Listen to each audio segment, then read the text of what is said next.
స్థానిక సంస్థల ఎన్నికలపై ఇంకా అధికారిక ప్రకటన రాకపోయినా తెలంగాణ పల్లెల్లో మాత్రం హడావిడి కనిపిస్తోంది. రచ్చబండల దగ్గర ఇదే అంశంపై చర్చ కూడా జరుగుతోంది. ఎన్నికలు ఎప్పుడు జరిగినా పోటీ చేసేందుకు చాలా మంది ఇప్పటి నుంచే ప్లాన్ చేసుకుంటున్నారు. రియల్టర్లు, బడా వ్యాపారులు, కాంట్రాక్టర్లు, లిక్కర్ టైకూన్స్ ఇలా క్యాష్ పార్టీలు బరిలోకి దిగే ప్లాన్లో ఉన్నాయి. సిద్దిపేట జిల్లాలో పోటీకి ప్లాన్ చేసుకుంటున్న నేతలపై ఇన్సైడ్ స్టోరీ. తెలంగాణ ప్రభుత్వం స్థానిక సంస్థల ఎన్నికల నిర్వహణకు సన్నద్ధమవుతోంది. దీంతో రాజకీయ పార్టీల్లో హడావిడి పెరిగింది. స్థానిక సమరంపై పల్లెల్లో క్రమంగా సందడి నెలకొంటోంది. ఏ ఇద్దరు కలిసినా ఇదే అంశంపై చర్చించుకుంటున్నారు. రచ్చబండల దగ్గర ఇదే ముచ్చట్లు కనిపిస్తున్నాయి. ఈసారి యువకులు ఎక్కువగా పోటీ చేసే అవకాశం ఉంది. ప్రధాన పార్టీల తరపున బరిలో దిగాలని భావిస్తున్నారు.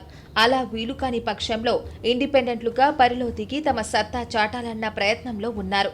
మొదట ఎంపీటీసీ, జెడ్పీటీసీ ఎన్నికలు జరుగుతాయన్న ప్రచారంతో ప్రధాన పార్టీల్లో జెడ్పీ చైర్మన్ పదవి కోసం కొందరు హేమాహేమీలు రంగంలో దిగేందుకు రెడీ అవుతున్నారు. రియల్టర్లు, business big shots, liquor tycoons ఇలాంటి క్యాష్ పార్టీస్ ముందుగానే తమ ప్లాన్స్ తో రెడీ అవుతున్నారు. పాలిటిక్స్ లో ఉండే ఆ గుర్తింపు, గౌరవం వేరు. ప్రోటోకాల్ ఉంటుంది. చిన్న గ్రామానికి సర్పంచ్ అయినా చాలు, రాజకీయాల్లో రాణించవచ్చు అనుకునేవారు చాలా మంది ఉన్నారు.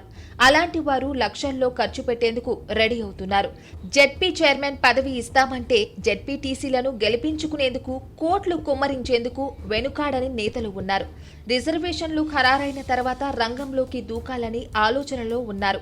సిద్దిపేట జిల్లా పరిషత్ చైర్పర్సన్ పదవి కోసం కాంగ్రెస్, బీఆర్ఎస్ నేతల్లో పోటీ ఉంది. గతంలో జనరల్ మహిళకు రిజర్వ్ అవగా ఈసారి జనరల్ గా మారే అవకాశం ఉందని భావిస్తున్నారు. వంటేరు ప్రతాప్ రెడ్డి, రాధాకిషన్ శర్మ, మాణిక్యరెడ్డి, గతంలో సుడా చైర్మన్ గా పనిచేసిన మారెడ్డి రవీందర్ రెడ్డి, ఇలా చెప్పుకుంటూ పోతే బీఆర్ఎస్ లో ఆశావాహుల లిస్ట్ చాలా పెద్దగానే ఉంది. ఇక కాంగ్రెస్ లో చెరుకు శ్రీనివాస్ రెడ్డి ముందు వరుసలో ఉండగా డీసీసీ అధ్యక్షుడు తూకుంట నర్సారెడ్డి, బండారు శ్రీనివాస్ లైన్లోకి వచ్చారు. సిద్దిపేట జిల్లా హైదరాబాద్ కు దగ్గరగా ఉండడంతో రియల్ ఎస్టేట్ వ్యాపారం బాగానే సాగుతోంది. దీంతో ఈ రంగంలో సంపాదించిన వారు ఎన్నికల్లో పోటీకి ఉత్సాహం చూపుతున్నారు. మరోవైపు కొందరు వ్యాపారులు, కాంట్రాక్టర్లు, ప్రజా సేవపై ఆసక్తి ఉన్నవారి దృష్టి జెడ్పీ పీఠంపై పడింది. అలాంటి వారిలో కాంట్రాక్టర్ వంగ రాజేశ్వర్ రెడ్డి ఒకరు. రాజేశ్వర్ రెడ్డి తండ్రి వంగ నాగిరెడ్డి రైతు సమన్వయ సమితి జిల్లా అధ్యక్షుడిగా పనిచేశారు. రాజకీయాలపై ఆసక్తితో ప్రజాసేవ కార్యక్రమాలు చేస్తున్నారు. జిల్లాలోని కొందరు యువకులను తమ సంస్థల్లో ఉద్యోగ అవకాశాలు కల్పించి పేరు తెచ్చుకున్నారు. రిజర్వేషన్ అనుకూలిస్తే జెడ్పీ చైర్మన్ రేస్లో ఉంటానని ఇప్పటికే బీఆర్ఎస్ పెద్దలకు స్పష్టం చేశారని సమాచారం. ఒకవేళ రిజర్వేషన్ అనుకూలించకపోయినా పార్టీ తన అభిమతాన్ని పట్టించుకోకపోతే అంతకు మించి అన్నట్టుగా వ్యవహరిస్తున్నారు. ఇప్పటికే తనకంటూ ఓ వర్గాన్ని ఏర్పాటు చేసుకున్నారు. పార్టీ అంగీకరించినా అంగీకరించకపోయినా రాజకీయాల్లోనే ఉంటానని చెబుతున్నారు. పార్టీ ఒప్పుకోకపోతే స్వతంత్ర అభ్యర్థులను రంగంలోకి దించితే ఎలా ఉంటుందన్న అంశంపై ఆలోచన చేస్తున్నారు. ఈ పరిణామాలు బీఆర్ఎస్ లో ఒకంత ఆసక్తికరంగానే మారుతున్నాయి. ఇక సర్పంచ్ ఎన్నికల్లో పోటీ చేసేందుకు తటస్థ యువత గతంలో ఎన్నడూ లేని విధంగా పోటీకి ఆసక్తి చూపుతోంది. బరిలో దిగితే ఎలా ఉంటుందన్న అంశంపై ఆరా తీస్తున్నారు. కొందరైతే అంతర్గతంగా సర్వే చేసుకుంటున్నారని వినిపిస్తోంది. ప్రజల్లో తమ పట్ల బ్యాడ్ ఇంప్రెషన్ లేదని, పైగా మంచి గుర్తింపు ఉందన్న నమ్మకంతో పోటీకి ప్లాన్ చేసుకుంటున్నారు. ఇక కొందరైతే తాము చేస్తున్న కార్యక్రమాలు హైలైట్ చేసుకునేందుకు కొత్తగా గ్రూపులు క్రియేట్ చేస్తూ సోషల్ మీడియాను విపరీతంగా వాడుకుంటున్నారు.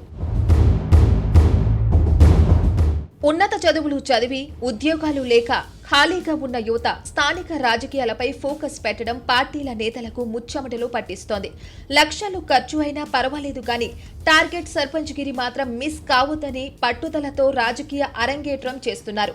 పోటీలో ఎవరు నిలబడినా నిలబడకపోయినా తాము మాత్రం బరిలో దిగుతామంటూ బహిరంగంగానే ప్రకటిస్తున్నారు. ఈ వ్యవహారం కాంగ్రెస్, బీజేపీ, బీఆర్ఎస్ కు తలనొప్పిగా మారుతోంది. గ్రామ పంచాయతీల ఎన్నికలు పార్టీల గుర్తులకు అతీతంగా జరుగుతాయి. కానీ రాజకీయ పార్టీల ప్రభావం ఉంటుంది.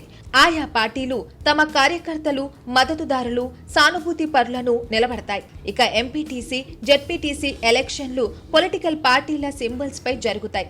మొత్తం గ్రామాల్లో స్థానిక సంస్థల ఎన్నికల సందడి నెలకొంది.